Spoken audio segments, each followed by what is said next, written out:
आज हम राजस्थान के करौली शहर में आए हुए हैं। यहाँ पर मदन मोहन जी विराजमान हैं। मदन मोहन जी कैसे यहाँ पर आए, इसके बारे में आप लोग जानकारी करिए। चैतन्य महाप्रभु ने अपने पार्षद भेजे थे वृंदावन प्रकट करने के लिए। जो मुसलमानों के अटैक के कारण वृंदावन का लोप हो गया था, तो उन्होंने अपने पार्षद भेजे, तो उसमें रूप सनातन निरे उनके भक्त आए थे। और उन्होंने सनातन गोस्वामी बहुत ऊंची पोस्ट पर थे, राजा बादशाहों की तरह जीवन था उनका, लेकिन उन्होंने भगवान कृष्ण के प्रेम में, चैतन्य महाप्रभु के प्रेम में उन्होंने एकदम कोपीन धारण कर ली। कोपीन का अर्थ ये होता है केवल लंगोटी मात्र पहनकर रहते थे और वो भिक्षा मांगकर अपना जीवन यापन करते थे।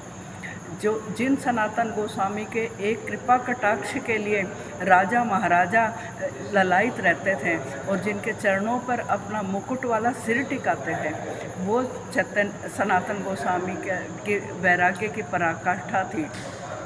वो मधुकरी करके जीवन यापन करते थे।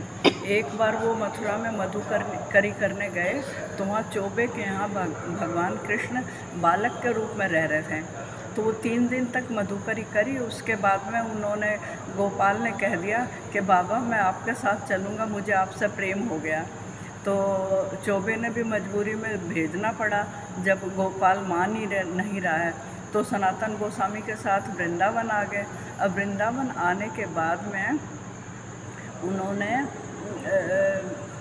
गोपाल को वैसे ही मधुकरी करके लेकर आए और लाकर उनको जो मिलता था वो वही मांगते थे। किसी से ये नहीं कहते थे मुझे नमक दे दो, मुझे आटा दे दो या मुझे सब्जी दे दो।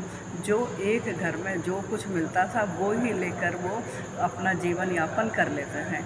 तो एक दिन उन्हें आटा मिला तो उन्होंने आटे की पेड़े बनाए और उपलों में डाल दिए। और जब वो सीख गए तो उन्होंने गोपाल के सामने कहा कि भोग लगा गोपाल। तो गोपाल बोला बाबा ये बिना नमक के टिक्कड़ मेरे गले में अटकते हैं, नमक डाल दिया करो।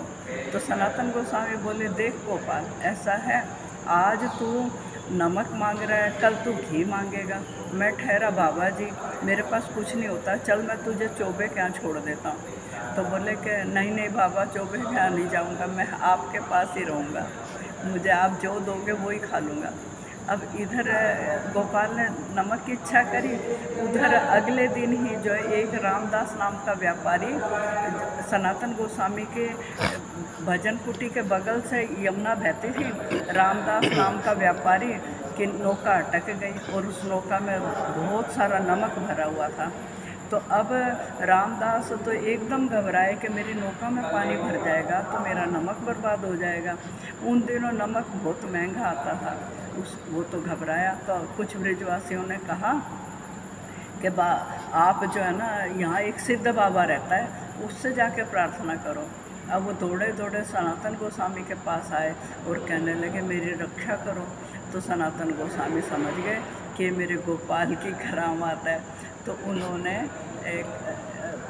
उनकी कृपा से उनकी नौका निकल गई।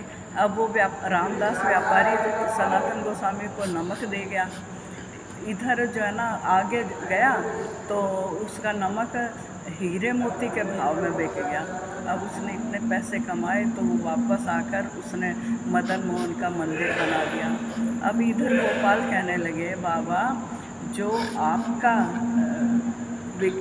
विचार हैं, अब आने वाली कलयुग की जनता के वो विचार नहीं होंगे, मैं अब विग्रह रूप में आ जाता हूँ। तो सनातन गोस्वामी ने जैसे ही गोपाल का अभिषेक किया, वो चलते फिरते बालक की जगह विग्रह बन गए, यानी मूर्ति बन गए। अब ये रामदास व्यापारी ने जो मंदिर बनाया था उसमें विराजमान हो गए और इनकी सेवा होने लगी। सनातन गोस्वामी ने पुजारी नियुक्त कर दिए, इनकी सेवा होने लगी।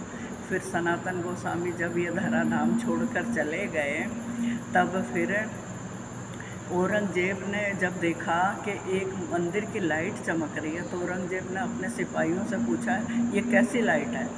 तो सिपाहियों ने कहा ये हिंदुओं का एक मंदिर है। औरंगजेब बोला चलो तोड़ने चलते हैं। अब आगरा से औरंगजेब चला, इधर राजा मानसिंह को गोपाल ने सपने में कहा कि औरंगजेब मेरा मंदिर तोड़ना आ रहा है, तू मुझे उठाकर यहाँ ले आ जयपुर। अब राजा मान सिंह उनको उठाकर ले गया।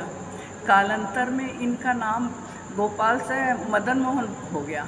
अब ये राजा मान सिंह के महल में इनकी भरपूर सेवा होने लगी, राजाधिराज की तरह से सेवा होने लगी।